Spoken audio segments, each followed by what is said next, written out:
Hey, so this video follows on from the previous video I did explaining how to develop this, design this registration form. This is a wishlist member registration form.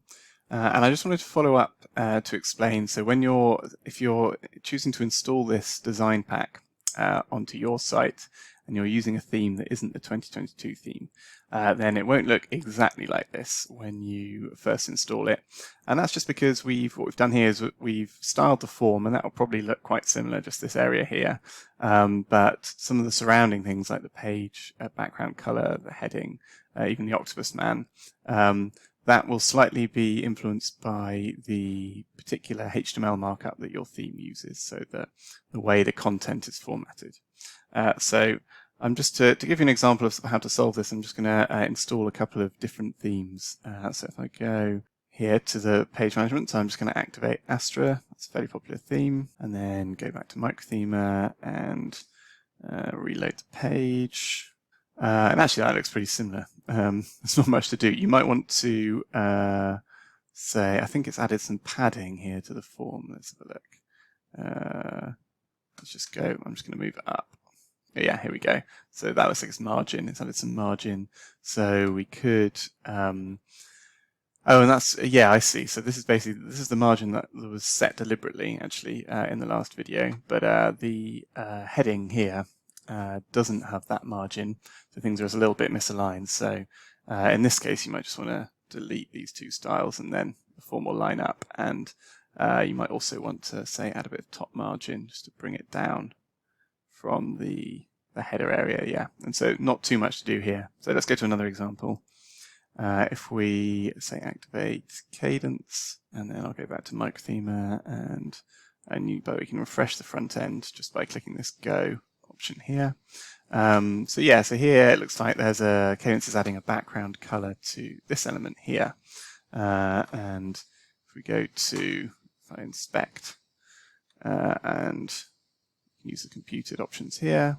Background color, oh, that's transparent. So has it been set on maybe a higher one? Yes, here we go. So that's when, so using these options here to cycle up and down, up to container elements, and then looking at where the background color has been set to something that isn't transparent here. That's a good way of locating which element you need to target and then change the color. So I'll just set the color to transparent. The easy way to do that is just to bring the opacity right down. And so then now our form is looking pretty similar. So let's go to another example. If I go to, well, maybe I'll go to another default theme, so maybe 2020.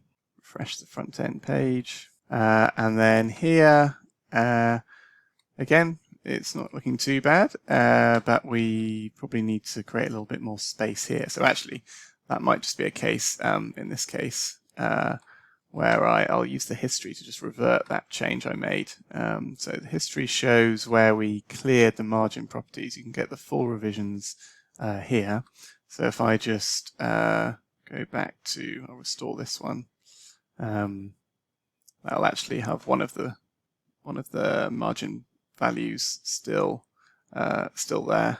I'll just copy that and right.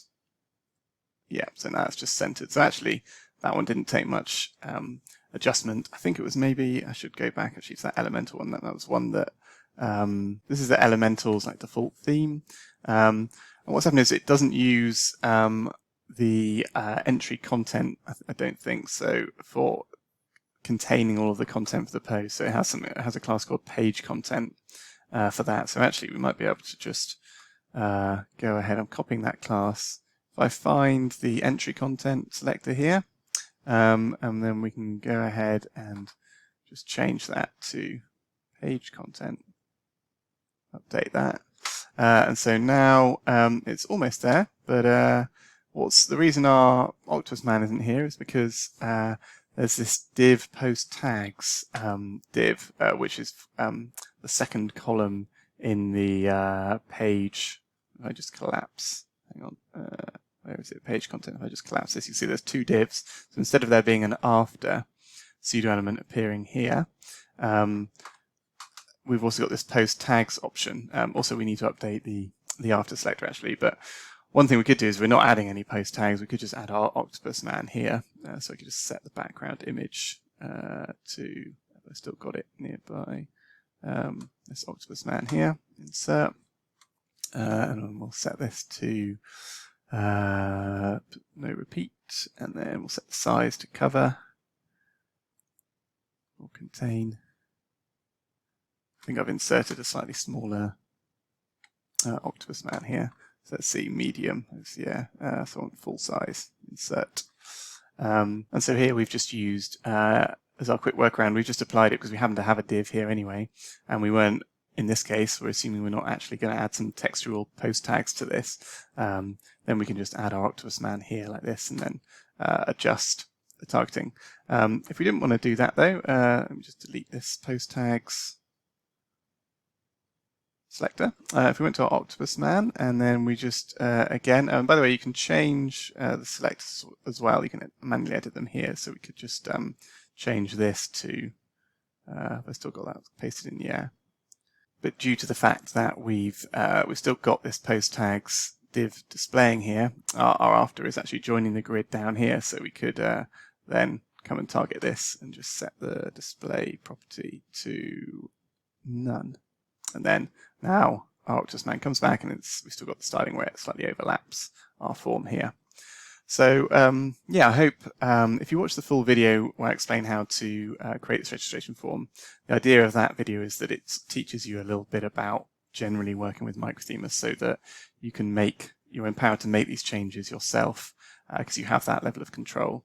But I hope this video has just given you a little example of when things aren't looking quite right, just if you can go in and just slightly tweak the targeting of these pre-made selectors here, and it'll still save you a bit of time on creating the form from scratch. Okay, so thanks for watching.